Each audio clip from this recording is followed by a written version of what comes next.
धन्यवाद एवं भावाद श्री डिवाइन देसी भक्ति वेदांत स्वामी शिल प्रभुपाद की द्वारा शिल प्रभुपाद की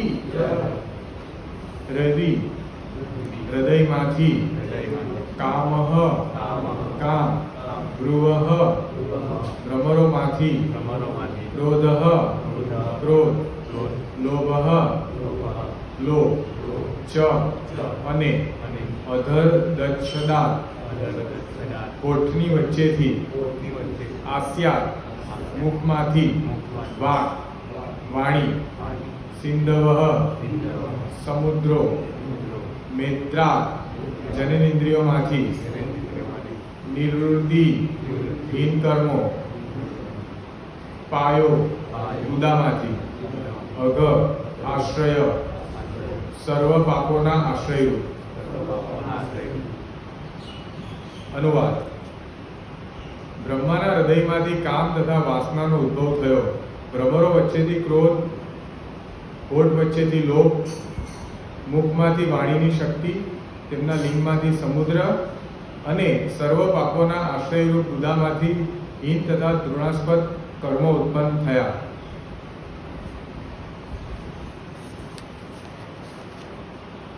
તાત્પર્ય.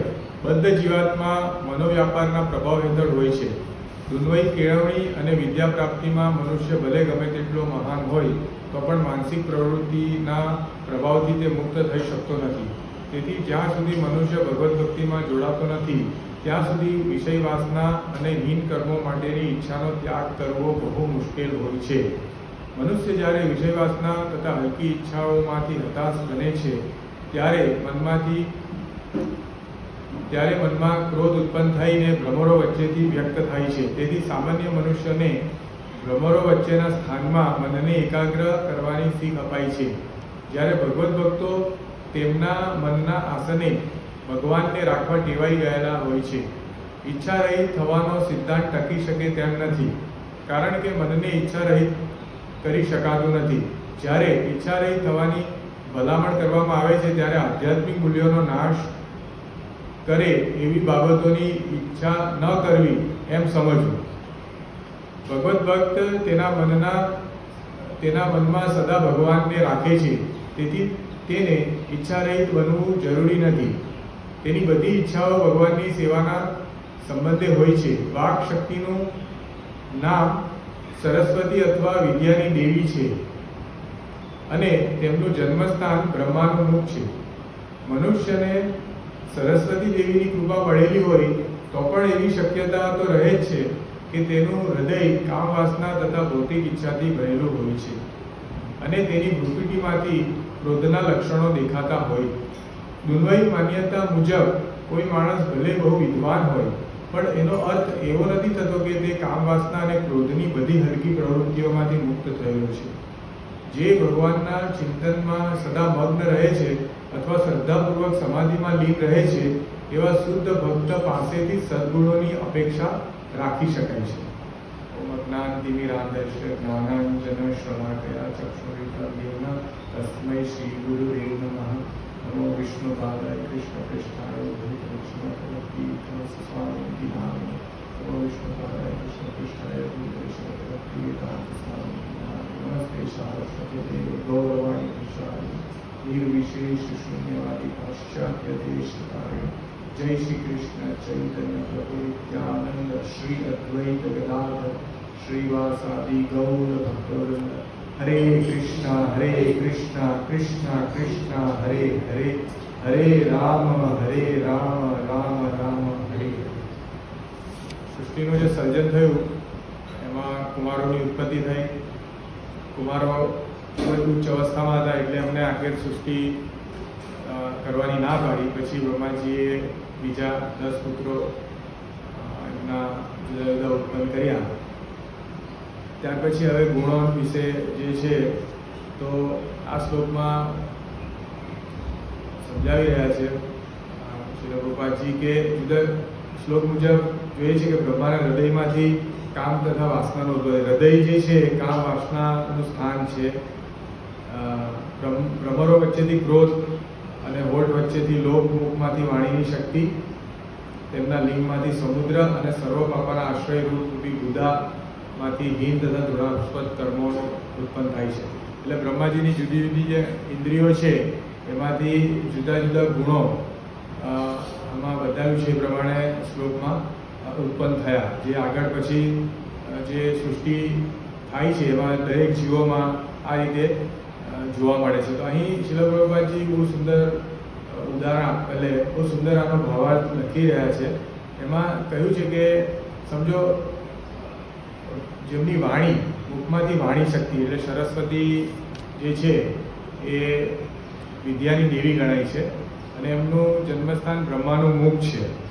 પરંતુ અહીં પ્રભુપાદજી લખે છે કે ઘણા લોકો ખૂબ જ બુદ્ધિશાળી હોય, જ્ઞાની હોય, પરંતુ હોઈ શકે કે મુખ છે એ સરસ્વતી વિદ્યાની દેવી હોવાથી મુખમાંથી આપણે સુંદર વિદ્યાવાન બધી વસ્તુઓ બોલીએ છીએ, પરંતુ હૃદય જે છે તે અહીં કહ્યું છે એ પ્રમાણે છે જે બ્રહ્માજીના હૃદયમાંથી કામ વાસનાનો ઉદ્ભવ થાય છે. એટલે આપણા હૃદય, જીવોના હૃદયમાં પણ કામ વાસનાનું જે સ્થાન છે, કુદરતી સ્થાન ત્યાં છે.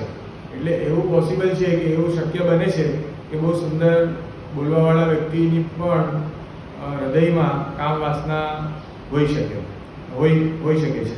એટલે શ્રીલ પ્રભુજી આના વિશે કહે છે કે આપણે કેવી રીતે કામ વાસનાથી મુક્ત થઈ શકીએ. તો બદ્ધ જીવનમાં જે છે મનોવ્યાપારના પ્રભાવ હેઠળ છે. એનું મનોવ્યાપાર એટલે એમનું મન છે દ્વંદ અવસ્થામાં, આ સારું છે, આ ખરાબ છે, આ કરું, પેલું કરું, એ રીતે હંમેશા એનું મન છે એને મનોવ્યાપાર કહેવાય. કે મન હંમેશા દુન્વયી વિચારોમાં લાગેલું રહે કે હું આમ કરીશ તો ફાયદો થશે, આમ કરીશ તો મને ઇન્દ્રિય તૃપ્તિ થશે, આ સારું છે, આમાં મને લાભ મળી જશે. એવો મનોવ્યાપાર કાયમ આપણું નેચરલ મનુષ્યની આ કહેવાય ને નેચરલ ટેન્ડન્સી કે હંમેશા બદ્ધ જીવાતમાં હોવાથી એનો મનોવ્યાપાર ચાલુ રહે છે. દુન્વયી કેળવણી અને વિદ્યા પ્રાપ્તિઓ મનુષ્ય ભલે ગમે તેટલો મહાન હોય તો પણ માનસિક પ્રવૃત્તિઓના પ્રભાવથી મુક્ત થઈ શકે. આપણે જોઈએ ઘણા લોકો બહુ વિદ્યા પ્રાપ્ત કરે છે. દુન્વયી કેળવણી એટલે આપણે જે સ્કૂલોમાં અને કોલેજોમાં ભણીએ છીએ તો આપણે જોઈએ છીએ કે ઘણા દુન્વયી રીતે, બૌદ્ધિક રીતે વ્યક્તિઓ ઘણું જ્ઞાન પ્રાપ્ત કરે છે, બહુ આગળ આવે છે, પરંતુ માનસિક પ્રવૃત્તિઓના પ્રભાવથી મુક્ત નથી થઈ શકતા. આપણે એનું ઉદાહરણ જોઈએ છે કે ઘણીવાર ભણેલા પણ એવા કાર્ય કરે છે તો આપણે ઘણીવાર એવો વિચાર આવે કે આ કેળવણીમાંથી આપણે શું પ્રાપ્ત કર્યું, બરાબર. તો આપણે જોઈ રહ્યા છે અત્યારે જે કેળવણી છે સ્કૂલોની, તો એમાં ખાલી માત્ર ને માત્ર સૂચનાઓ અપાય છે, ઇન્ફોર્મેશન, એમાં જ્ઞાન નથી અપાતું જીવન કેવી રીતે જીવવું જોઈએ. આપણે અનુભવીએ છીએ આ વસ્તુ. એવા કોઈ વિષયો નથી કે એમાં વ્યક્તિને સમજાવે કે જીવન કેવી રીતે જીવવું જોઈએ. જે રીતે પ્રભુજીએ બતાવ્યું વચ્ચે 2-3 દિવસ પહેલાં લેક્ચરમાં કે ટીચર પાસે ગયા વાલીને, ટીચરને એમને ચપ્પુ મારી દીધું. એટલે કહેવાનો ભાવ એ છે કે આખું વ્યવસ્થા જે છે દુન્વયી ભૌતિક જીવનમાં કેળવણીની, તેનાથી જ્ઞાન આપણે જીવન જીવવાનું મળતું નથી. અને એનું શું કહેવાય કે પરિણામ એ આવે છે કે ગમે તેટલો વ્યક્તિ ભણેલો હોય પરંતુ એની માનસિક પ્રવૃત્તિમાંથી, એ વિષય વાસનામાંથી બહાર નથી આવતો. એટલે એ માનસિક રીતે એટલો સ્ટ્રોંગ નથી રહી શકતો કે બની શકતો કે જેનાથી એ પોતાના જીવનમાં જે હીન કર્મોનો ત્યાગ કરવો જોઈએ એના વિશે નિશ્ચય કરી શકે. એટલે આ બહુ ઇમ્પોર્ટન્ટ વસ્તુ છે કે આપણે કેવી કેળવણી લેવી જોઈએ. એટલે જ શ્રીલ પ્રભુપાદજી અને ભાગવત પણ આપણને શ્રીમદ ભાગવતમાં કહે છે કે કુમાર અવસ્થાથી આપણે વાળવું જોઈએ મનને, કારણ કે જેટલું મન ભૌતિક કેળવણીથી દૂષિત થશે તો એટલું એને જે ભૌતિક વિષયોથી દૂર રહેવાની જે પ્રવૃત્તિ છે અથવા નિશ્ચય છે એ કરી શકશે નહીં અને મૃત્યુ સુધી એ હંમેશા વિષયોમાં વિષયગ્રસ્ત રહેશે અને પાપો કરતો રહેશે. તો બીજો પોઈન્ટ આમાં એ છે કે જ્યારે ક્રોધ ઉત્પન્ન થાય છે તો એ આપણા ભ્રમરોથી વ્યક્ત થાય છે. આપણે જોઈએ છીએ મનુષ્યનું મોઢું એકદમ બદલાઈ જાય છે અને ભ્રમરોથી આપણી ભ્રમરો ઊંચી થઈ જાય છે. તો એનું કારણ કેવું છે કે આપણે જે આ ક્રોધ છે એ બ્રહ્માજીના ભ્રમરમાંથી નીકળ્યો છે. અષ્ટાંગ યોગમાં યોગ પદ્ધતિમાં એવું કહેવામાં આવે છે કે આપણે મનને ભ્રમર વચ્ચે કેન્દ્રિત કરવું જોઈએ. એનું કારણ એ છે કે જો મનને કેન્દ્રિત કરવું તો ક્રોધને આપણે જીતવો પડે. પરંતુ આમાં પણ શિવબાજી લખે છે કે સામાન્ય મનુષ્યને એવી શીખ અપાય છે કે તમે યોગ પદ્ધતિથી મનને ભ્રમરો વચ્ચે સ્થિર કરો અને આસનમાં બેસો. પરંતુ આ પણ કેવું છે, જે પહેલો પોઈન્ટ હતો કે ભાઈ વાણીમાં બહુ શુદ્ધતા છે, બહુ મોટી મોટી આપણે જે કથાકારો અમુક એટલી બધી વાણીથી બધી વાતો કરે, પરંતુ આપણે પછી ખબર પડે કે એવી રીતે અહીં પણ એવું જ છે કે આપણને કોઈ લાગે કે કોઈ યોગી છે, પોતાના મનને નિગ્રહ કરી રહ્યો છે ભ્રમરોથી, એને ભ્રમરોને મનને ભ્રમરો વચ્ચે સ્થિર કર્યું છે. પરંતુ જ્યારે ભક્તો શું કરે છે કે તેમના મનના આસનને ભગવાનને રાખવા ટેવાઈ ગયા છે. એટલે અહીં જેવી રીતે કહ્યું આ શ્લોકમાં કે આપણું જે કામ વાસના છે એ હૃદયમાં હોય છે. તો જ્યાં ભગવાન જો બિરાજમાન થઈ જાય તો કામ વાસનાનો નાશ થાય. તો આ એક શીખ બહુ ઇમ્પોર્ટન્ટ છે કે આપણે ભ્રમરોની વચ્ચે જો મનને કેન્દ્રિત કરીએ તો પણ આપણે ફાયદો થતો નથી. કારણ કે હૃદયમાં તો કામ વાસના છે. જેવી રીતે વાણી શુદ્ધ હોય તો પણ ફાયદો થતો નથી. એવી રીતે સુંદર રીતે એ સમજાયું છે કે જ્યારે આપણે આપણા મનના આસન પર ભગવાનને રાખશું ત્યારે જ આપણું પરમ લાભ થશે, ત્યારે જ શુદ્ધતા થશે. યોગથી કે સુંદર વાણી બોલવાથી આપણો કોઈ ફાયદો થવાનો નથી. એટલે ખરી રીતે શું કરવું જોઈએ એની માહિતી આપી છે કે ઈચ્છા રહિત થવાનો સિદ્ધાંત આમ ટકી શકે એવો નથી. કારણ કે કોઈ વ્યક્તિ ઈચ્છાઓને દબાવે પરંતુ એનાથી એના મનમાં, કારણ કે જે વસ્તુ છે મનના મલિનતા બધી મનમાં છે, હૃદયમાં.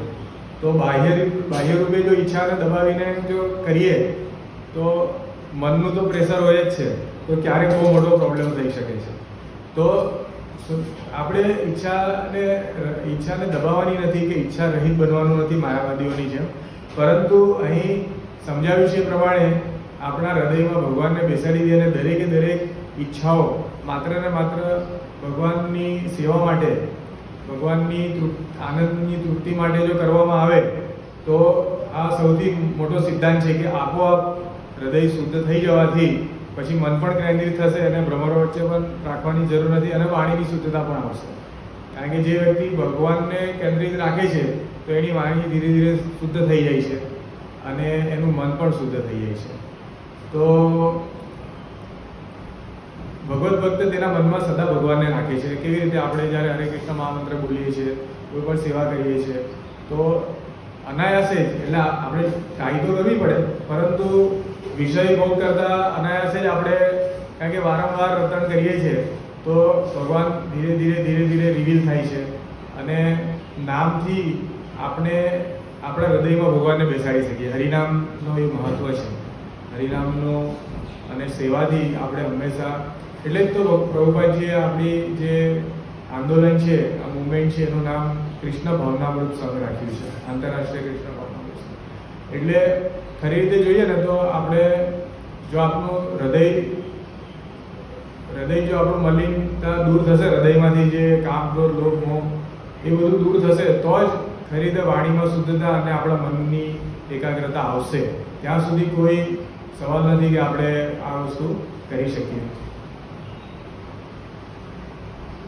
તો